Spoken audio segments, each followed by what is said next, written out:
Everyone, electrical exam में आपका स्वागत है। आज हम रेलवे एनटीपीसी जो 15 जून 2022 को इवनिंग शिफ्ट में पूछा गया था उसका हम सेशन लेने वाले हैं।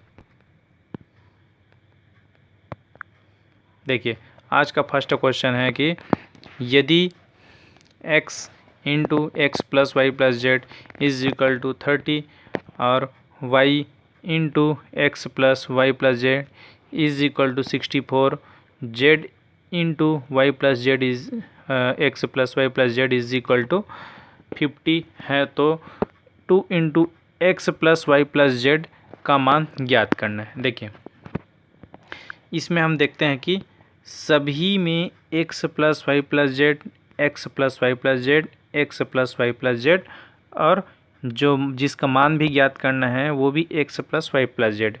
तो x plus y plus z इसे हम के मान लेते हैं।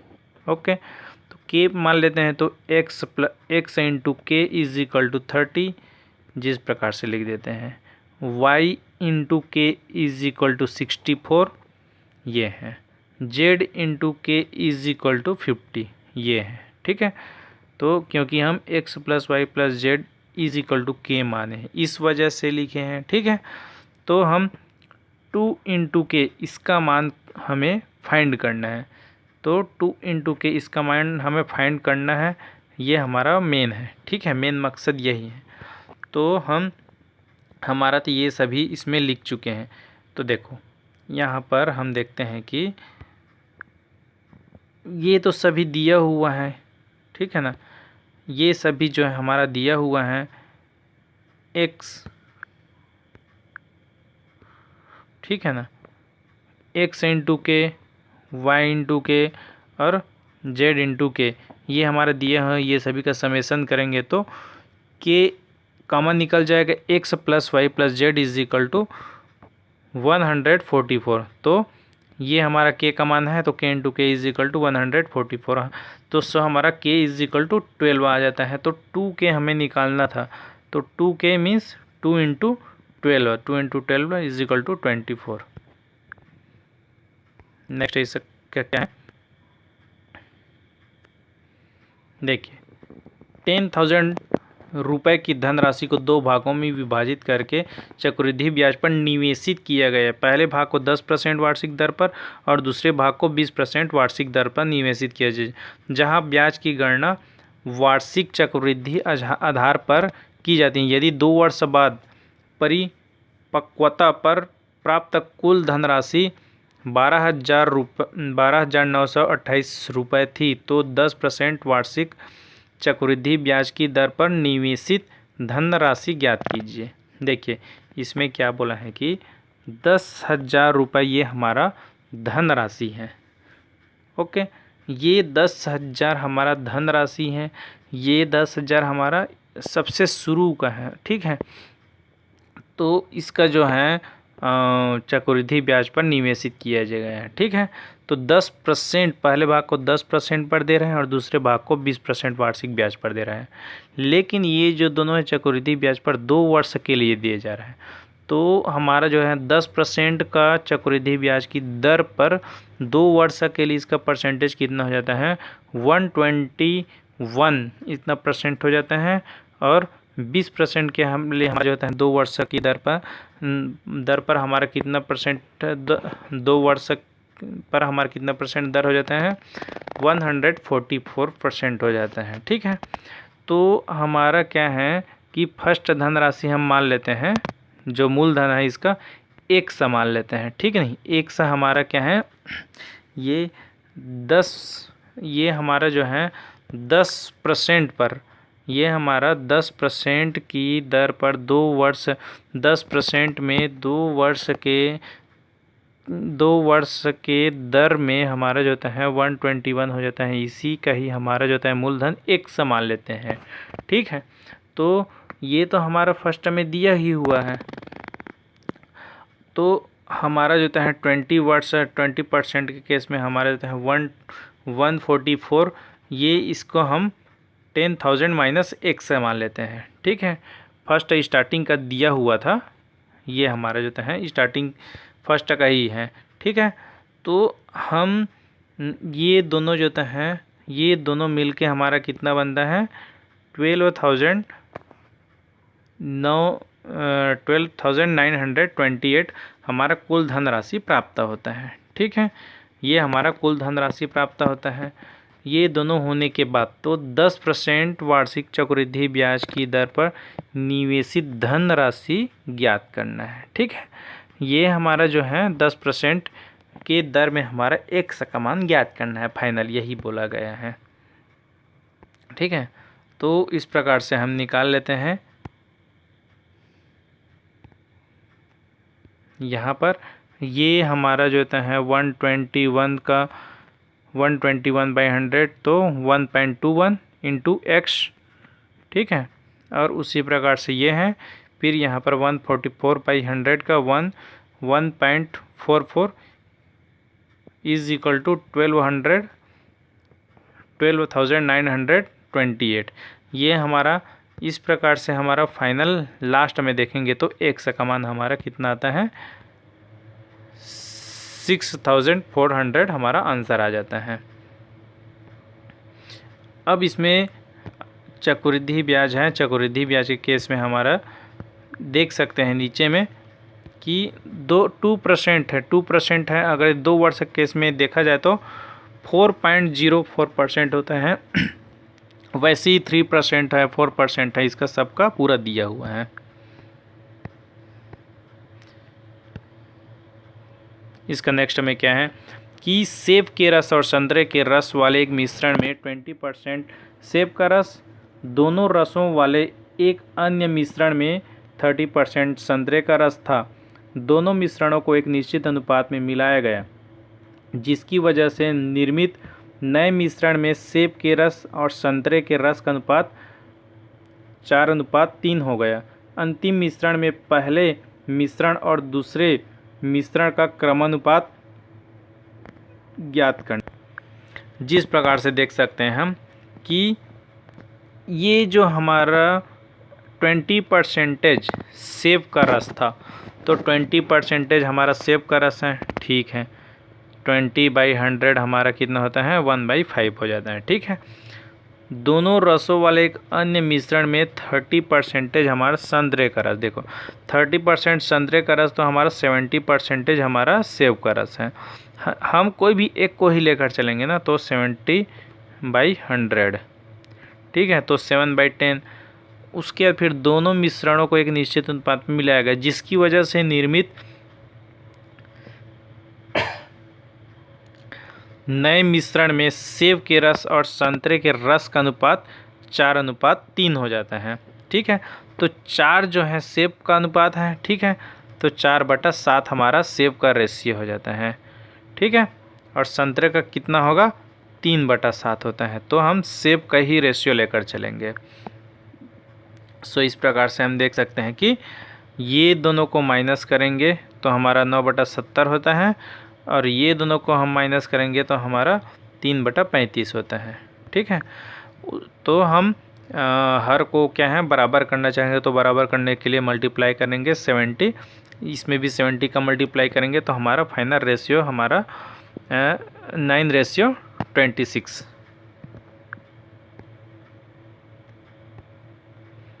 देखो आगे दिया है, सुहास किसी यात्रा को के 5/12 भाग को रेलगाड़ी द्वारा तय करती हैं और फिर यात्रा के 1/3 भाग को बस द्वारा तय करता है। इसके बाद वह शेष 36 किलोमीटर की दूरी साइकिल से तय करता है। सुहास कुल कितनी यात्रा करता है। देखो सुहास किसी यात्रा के, मान के चलो टोटल सुहास की यात्रा हमारा 100 किलोमीटर है। ठीक है, तो 100 किलोमीटर में 5/12 भाग रेलगाड़ी द्वारा तय करता है। यह हमारा ये है। ठीक है, अब देखो उसके बाद फिर कुल टोटल का मीन्स 100 का 1/3 भाग हमारा बस द्वारा तय करता है, ये बस द्वारा। इसके बाद वह शेष 36 किलोमीटर की दूरी साइकिल से तय करता है, यह हमारा 36 किलोमीटर। ठीक है, ये सभी जो हैं 100 किलोमीटर में तय करता है। तो इस प्रकार से इसमें ऐसा लिखे हैं, ठीक है। तो हमारा फाइनल 100 का मान आ जाता है जो 144 किलोमीटर। देखिए इसमें क्या है, 2 रुपये पर सेंटीमीटर स्क्वायर की दर पर किसी घन की सभी बाहरी सतहों को रंगने की लागत 588 रुपये है। घन का आयतन सेंटीमीटर क्यूब में ज्ञात कीजिए। तो इसमें क्या है, हमारा क्यूब सेंटीमीटर क्यूब का ज्ञात करना है। तो हम जानते हैं कि घन है, देखो यहाँ पर ये घन है, तो घन का आयतन और घन का क्षेत्रफल, तो घन का क्षेत्रफल हमारा क्या होता है, घन का क्षेत्रफल 6a का स्क्वायर होता है, ये हमारा सेंटीमीटर स्क्वायर में होता है, ठीक है नहीं। और आयतन क्या होता है, a का क्यूब होता है, ठीक नहीं, ये हमारा सेंटीमीटर क्यूब में होता है। तो यहाँ पर हमारा सेंटीमीटर स्क्वायर दिया हुआ है, सेंट मीन्स हमारा क्षेत्रफल निकल जाएगा। तो क्षेत्रफल निकालने के लिए ये दोनों को आपस में देखेंगे कि कौन कट रहा है, क्या है, ठीक है। तो इसमें हम देखते हैं कि 588 रुपये into 1/2 centimetre square by rupees, तो रुपीज़ और रुपीज़ कट जाता है, तो हमारा फाइनल सेंटीमीटर स्क्वायर बच जाता है। यही हमारा एरिया को शो करेगा, जो 6a का स्क्वायर हमारा घन का एरिया है, ठीक है। तो 6a का स्क्वायर इज इक्वल टू 294। तो हमारा फाइनल a का मान आ जाता है, तो a का मान 7 आ जाता है, ठीक है। अब a का मान 7 आएगा, a का मान 7 आने के बाद हमारा आयतन a cube is equal to 7 का क्यूब इज इक्वल टू 343 हमारा फाइनल आंसर आ जाता है। अब इसमें देख सकते हैं कि घनाभ है, ठीक है। तो घनाभ का आयतन देते हैं, ठीक है, घन का आयतन और घन का क्षेत्रफल ये दोनों हम निकाले हुए हैं। उसी प्रकार से बेलन है, बेलन का आयतन इसमें पूछा जाता है, और इसमें शंकु है, शंकु का आयतन, शंकु का संपूर्ण क्षेत्र का, ये सब चीज़ पूछा जाता है। और गोला है तो गोला का देता है, गोला का आयतन भी पूछा जाता है। ये सभी को याद कर लेना।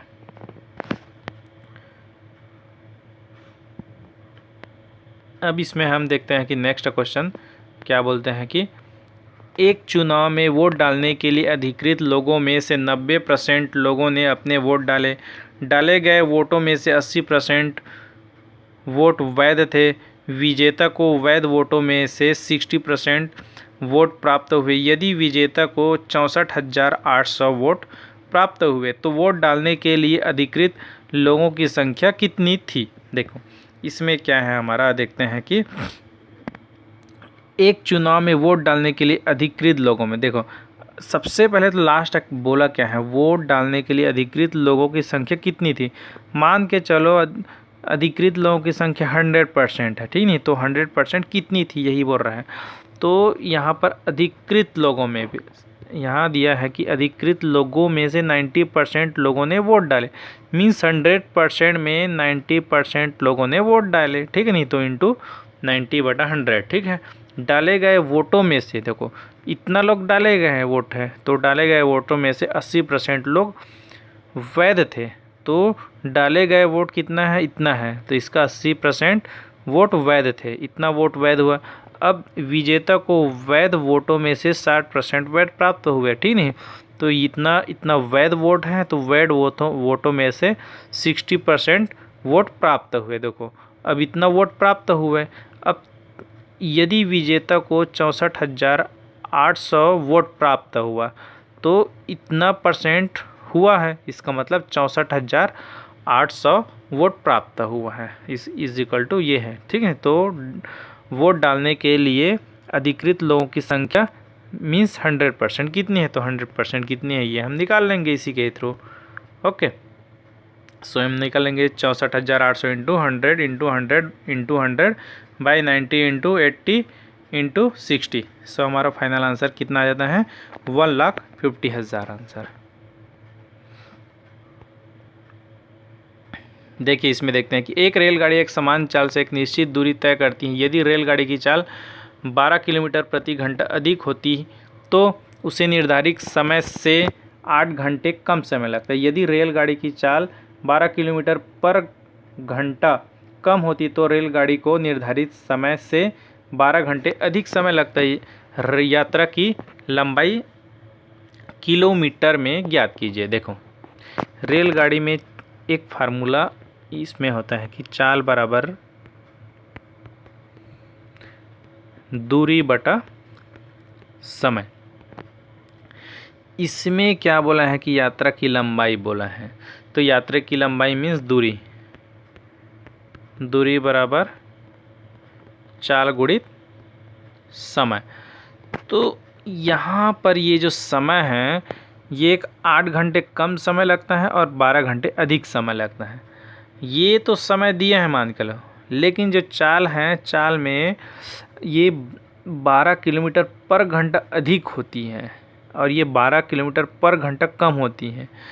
तो अगर ये चाल जो है डिफरेंट अलग अलग हैं तो जो दो चाल दिए हुए हैं ना, तो इसमें एक फार्मूला ऐसे टाइप का कुछ आता है। तो S1 into S2 by S1 minus S2, ये एक चाल का बनाने का जो तरीका है उसी में से ही हम लोग देखते हैं। तो जिस प्रकार से देख सकते हैं ये चाल है इंटू समय, चाल इंटू समय इज इक्वल टू चाल इंटू समय। तो देखो यहाँ पर हम देखते हैं कि मान के चलो फर्स्ट जो चाल है वो x है, ठीक है, फर्स्ट चाल हमारा x है। ओके, अब यहाँ पर सेकंड जो चाल क्या है 12 किलोमीटर प्रति घंटा अधिक लगता है, तो x प्लस 12। ओके ठीक है, अब ये दोनों का हमारा डिफरेंस कितना हो जाता है x प्लस 12 माइनस x, ठीक है, तो हमारा 12 फाइनल आंसर आता है। उसी प्रकार से इसमें भी देखते हैं, x हमारा चाल है, अब इसमें 12 किलोमीटर पर घंटा कम समय लगता है, तो x माइनस 12, ठीक है, वैसे ही है ना। तो x माइनस 12 हमारा कम लगता है, तो ये दोनों का जो डिफरेंस है हमारा 12 आ जाता है। तो इस प्रकार से हम x का मान फाइंड कर लेते हैं। ये x हमारा चाल है, ठीक है, लेकिन ये हमारा जो है x का मान हमारा चाल है। तो इस चाल में हम लोग देखते हैं कि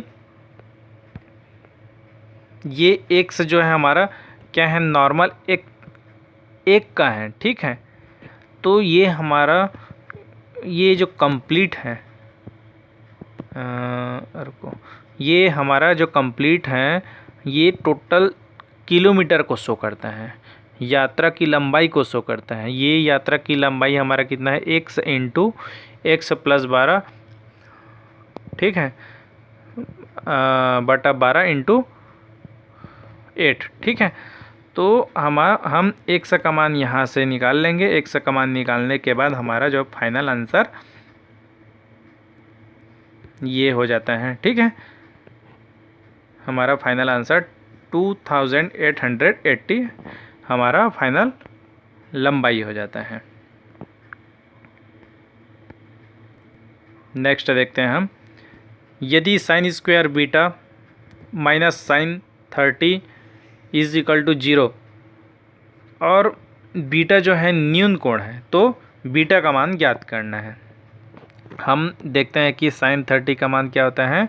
साइन 30 का मान क्या होता है, 1/2 होता है, ठीक है। तो जो 1/2 होता है इसको हम इस साइड पक्षांतर कर लेंगे, तो sine square beta is equal to 1/2 और स्क्वायर को इस साइड लाएंगे तो 1/√2। तो 1/√2 जो साइन 45 का मान होता है, तो यहाँ पर साइन कट जाएगा और बीटा का मान हमारा 45 एंगल आ जाता है। ओके, देखिए हम नेक्स्ट क्वेश्चन देखते हैं। भूतल पर स्थित किसी बिंदु से एक हवाई जहाज का उन्नयन कोण 45 एंगल है।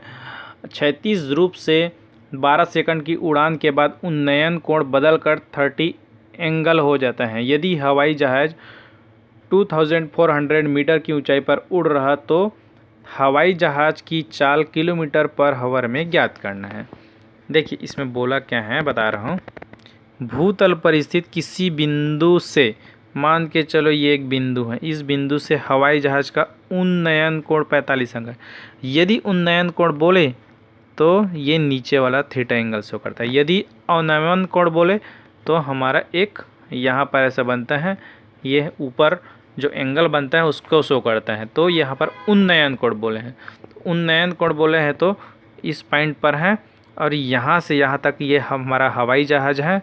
तो ये हवाई जहाज़ है तो इसका हमारा उन्नयन कोण बनता है 45 एंगल का। ठीक है, तो जिस प्रकार से देख सकते हैं कि tan 45 इज इक्वल टू 1/1 होता है। मीन्स लंब हमारा 1x मान लेते हैं और आधार भी 1x मान लेते हैं। ओके, अब नेक्स्ट देखते हैं।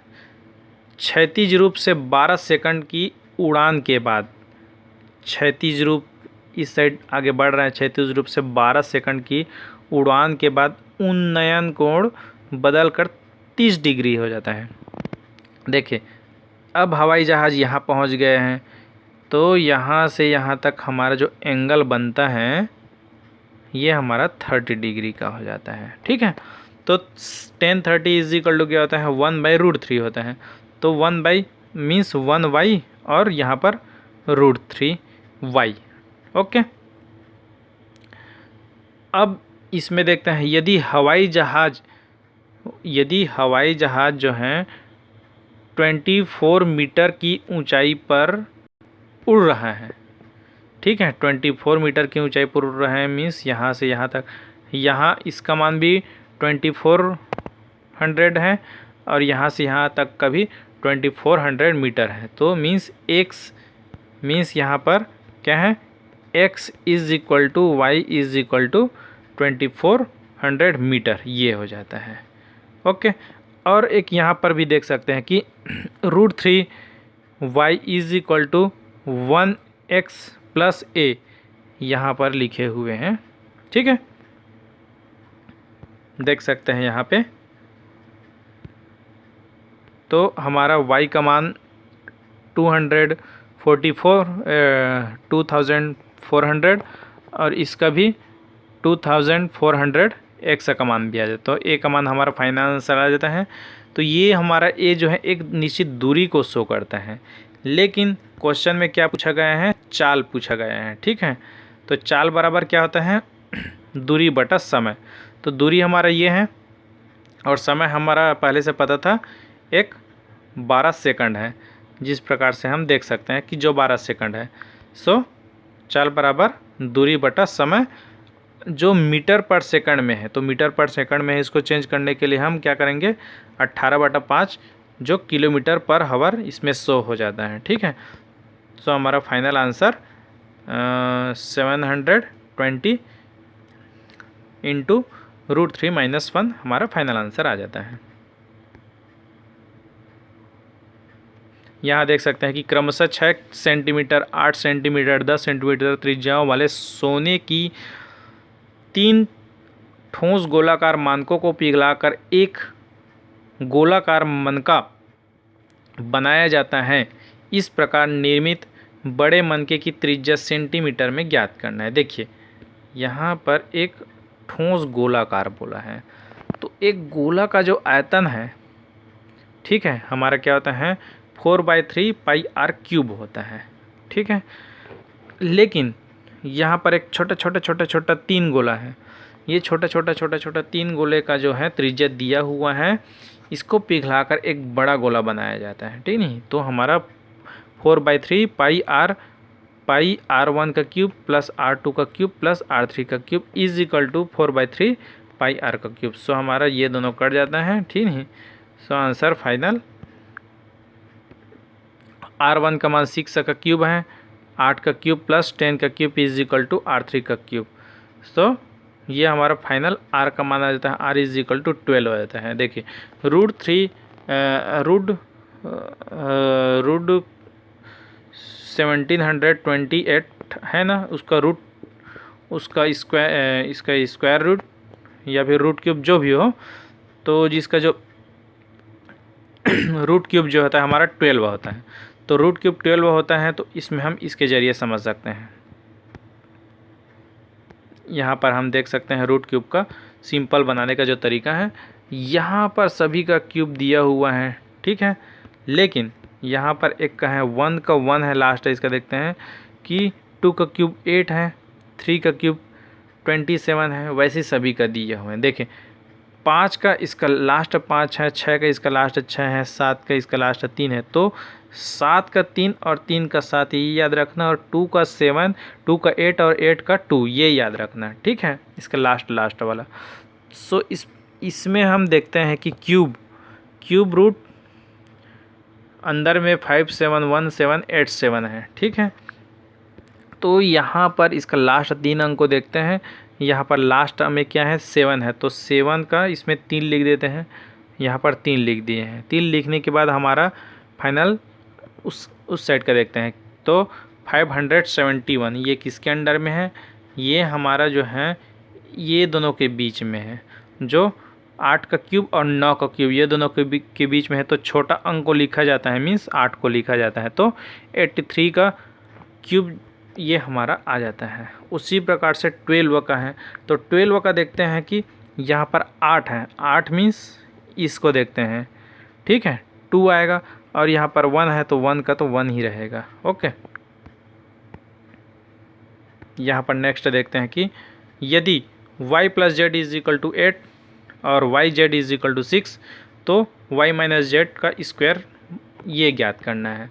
तो हमारा सीधा आंसर फार्मूला होता है y माइनस जेड का square is equal to y plus z का स्क्वायर माइनस 4yz। ओके, तो यहाँ पर 8 का स्क्वायर माइनस 4 इंटू 6, तो 64 माइनस 24 इज इक्वल टू 40। इसमें एक फार्मूला है, ये फार्मूला को याद रख लेना, बहुत ही इम्पोर्टेंट फार्मूला है। ओके, इसका नेक्स्ट क्या है, यदि कुछ प्रेरणों के माध्य और बहुलक का अंतर 69 है तो माध्य और माध्यिका का अंतर कितना होगा। देखिए इसमें क्या होता है ये हमारा फार्मूला है, बहुलक इज इक्वल टू 3 इंटू माध्यिका माइनस 2 इंटू माध्य, ठीक है। अब इसमें दिया है माध्य और बहुलक का अंतर 69 है, ये है। अब इसमें बहुलक सामने में है, तो यहाँ पर भी बहुलक है, तो ये बहुलक को हम इसको भी अलग ही करना चाहेंगे, तो माध्य माइनस 69 इज इक्वल टू बहुलक, ठीक है। तो ये फर्स्ट और ये सेकंड, ये दोनों में को आपस में कंपेयर करेंगे, तो माध्य माइनस 69 इज इक्वल टू 3 माध्य इंटू 3 माध्य माइनस 2 3 माध्यिका माइनस 2 माध्य। ओके, तो यहाँ पर हम फाइनल देखते हैं कि माध्य प्लस 2 माध्य माइनस 3 माध्यिका इज इक्वल टू 69, तो 3 माध्य इज माइनस 3 माध्यिका इज इक्वल टू 69। सो माध्य माइनस माध्यिका is equal to 69 by 3 by is equal to 23।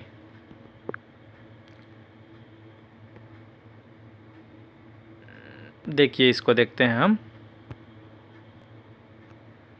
देखिए ये क्वेश्चन देखते हैं।